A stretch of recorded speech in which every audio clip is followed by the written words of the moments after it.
함께 보실 말씀은 신약성경 히브리서 12장 1절에서 13절의 말씀입니다.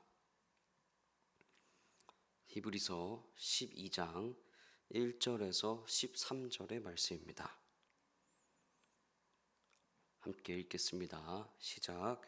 이러므로 우리에게 구름같이 둘러싼 허다한 증인들이 있으니 모든 무거운 것과 얽매이기 쉬운 죄를 벗어버리고 인내로써 우리 앞에 당한 경주를 하며 믿음의 주요 또 온전하게 하시는 이인 예수를 바라보자. 그는 그 앞에 있는 기쁨을 위하여 십자가를 참으사 부끄러움을 개의치 아니하시더니 하나님 보좌 우편에 앉으셨느니라.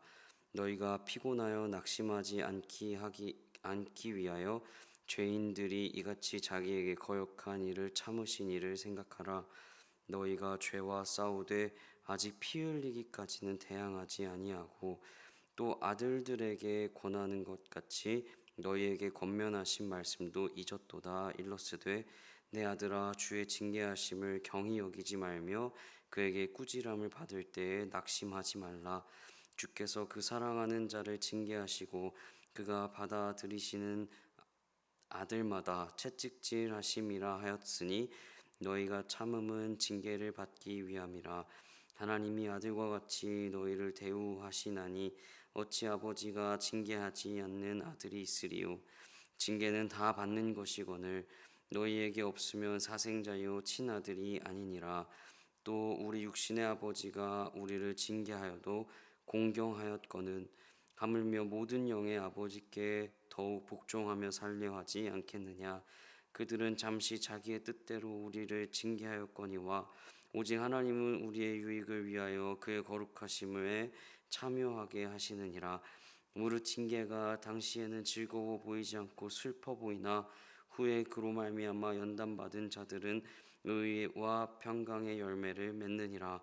그러므로 피곤한 손과 연약한 무릎을 일으켜 세우고 너희 발을 위하여 곧은 길을 만들어 저는 다리로 하여금 어그러지지 않고 고침을 받게 하라.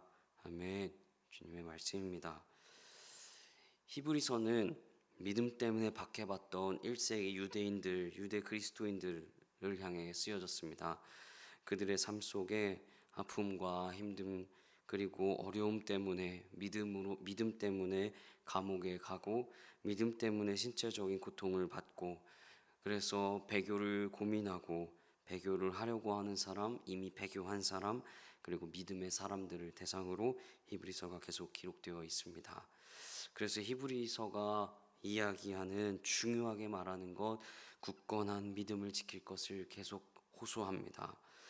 오늘 12장 1절은 이러므로 라는 단어로 시작이 됩니다. 이러므로, 여러분 이러므로 라는 말은 앞의 장과 지금 연결이 되고 있다라고 이야기할 수 있습니다. 그렇기 때문에 11장과 함께 12장 1에서 13절 오늘의 본문까지 다 같이 연결하여서 읽어야 합니다. 사실 11장은 10장과 12장을 연결해주는 가교 역할을 합니다. 그렇기 때문에 오늘 12장은 사실 10장부터 9장부터 오는 그 논리의 아주 완결판이라고도 이야기할 수 있습니다. 오늘 결론은 아주 간단합니다. 계속 히브리서가 이야기했던 건데요. 10장 32절에서 39절 그리고 3장 1에서 6절에도 이 이야기가 계속 나와 있습니다. 어떤 것입니까? 믿음의 사람들이요, 소망에 대한 의지, 긍지를 끝까지 지켜야 합니다. 하나님의 뜻을 행함으로 약속된 것을 얻으려면 인내가 필요합니다. 긍지를 끝까지 지켜야 합니다. 인내가 필요합니다. 바로 인내에 대한 이야기, 끝까지 믿음을 지켜야 하는 이야기를 이야기합니다. 저는 오늘 온전한 믿음으로 나아가시기를 원하는 하나님을 보았습니다. 11장에서 신앙의 선배들의 영웅담, 믿음의 사람들의 일들, 그 일들 그 자체로도 굉장히 대단한 일이지만 히브리서 저자가 11장에 영웅담을 써놓은 이유가 12장 본문의 1에서 13절을 말하기 위해서 11장에 그 영웅들의 영웅담을 써놓은 이야기입니다. 그래서 12장 1절에 이러므로 이후에 구름같이 둘러싼 허다한 증인들이라는 표현을 합니다.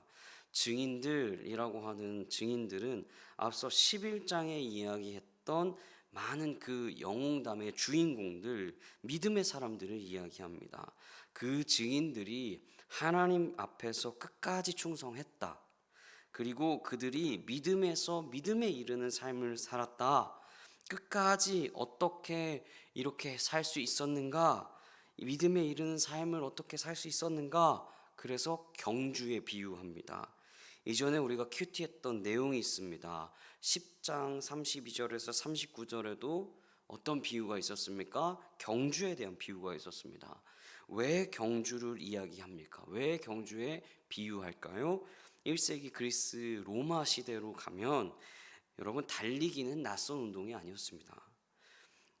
더군다나 이때의 육상은 자신과 싸워야 하는 운동이었습니다. 그리고 여러분 달리기를 하면 어떤 정장을 입고 달리기를 합니까? 아니면 패딩을 입고 달리기를 합니까? 아니지 않습니까? 옷차림도 단순하고 가볍게, 몸도 가볍게 달리기를 했어야 했던 것입니다. 여러분 믿음에 이르는 삶의 비유가 이런 것입니다. 출발선에서 준비하고 있는 경주자처럼 우리의 일상에서의 쉬운 죄, 반복적인 죄, 습관적인 죄, 그런 죄를 가지고 경주를 할 수 없다. 그래서 2절에 예수님에 대한 이야기가 나오는 것입니다. 예수님의 십자가 고난으로 죄를 뛰어넘어서 인내로 믿음을 주신 예수님을 바라보고 생각하자는 것입니다. 인내로 믿음을 주신 예수님을 바라보고 생각하자. 그러면서 4에서 11절까지 잠시 겪는 어려움, 아픔의 유익을, 고난의 유익을 설명합니다. 인내하여야 하니까, 인내해야 하는데 너무 힘들고 고난이 있으니까 고난에 대한 유익을 이야기하는 겁니다.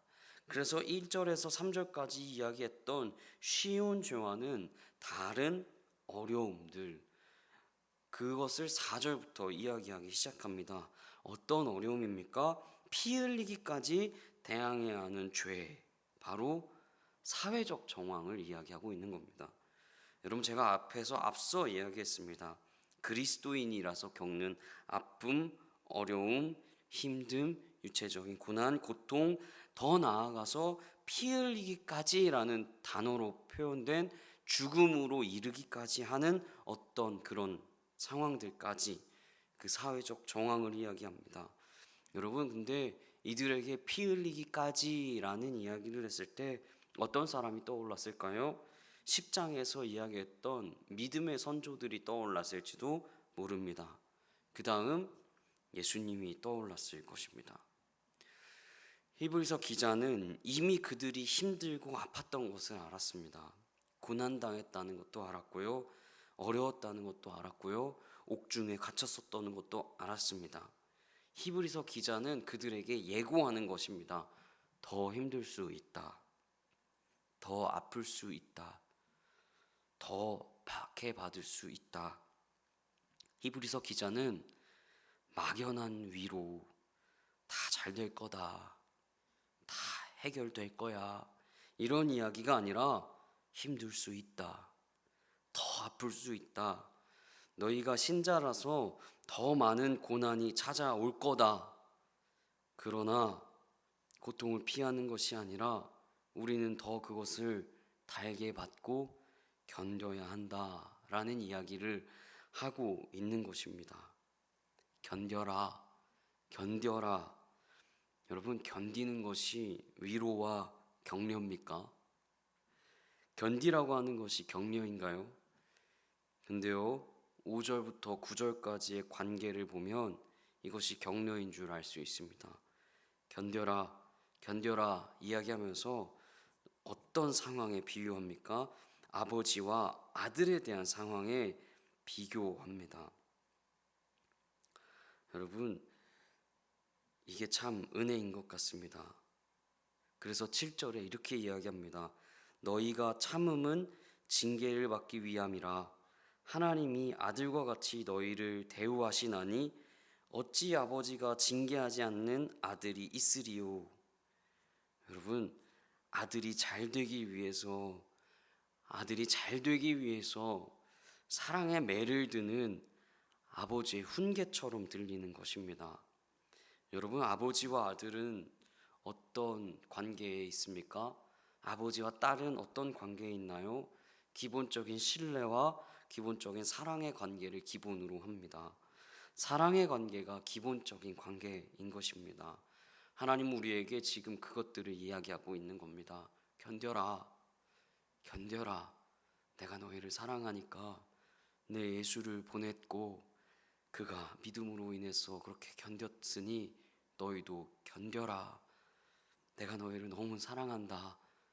너무 사랑하지만 훈계하는 것처럼 너희가 정말 믿음의 길을 가기 위한, 온전한 길을 가기 위한 그런 일을 위해서 견뎌라 얘기하고 계시는 것입니다. 하나님은 우리가 온전하게 삶의 경주를 인내함으로 끝마치기를 원하십니다. 삶의 기초적인 죄, 쉬운 죄에 넘어지지 않고 온전한 믿음의 삶을 예수님의 십자가를 바라보면서 나아가기를 원하십니다. 육신의 삶이 힘들어도 너무나 아파도 내 뜻대로 되는 것이 없고 안 믿는 사람이 더 잘 되고 악해야 더 잘 되는 것 같고 그것을 보고 내가 너무 화가 나고 배가 아프고 예수 믿어서 더 손해가 되어도 아버지가 하나님이시기에 아버지가 피 흘려 우리를 자녀 삼으셨기에 온전한 믿음으로 나아가길 원하시는 하나님의 마음을 알 수 있는 것입니다. 우리 다 같이 기도하셨으면 좋겠습니다. 하나님, 우리가 죄로 인해서 하나님이 아닌 다른 생각으로 인해서 경주를 뛰지 못하고 지쳐 있다면 하나님 회개합니다. 다시 인내함으로 믿음으로 다시 뛰겠습니다. 기도하시겠고요. 두 번째로는 하나님 우리에게 하나님 마음을 더 알게 하여 주시고 자녀 삼아 주심의 은혜를 더 깨달을 수 있도록 우리 다 같이 그렇게 기도하도록 하겠습니다. 기도하겠습니다.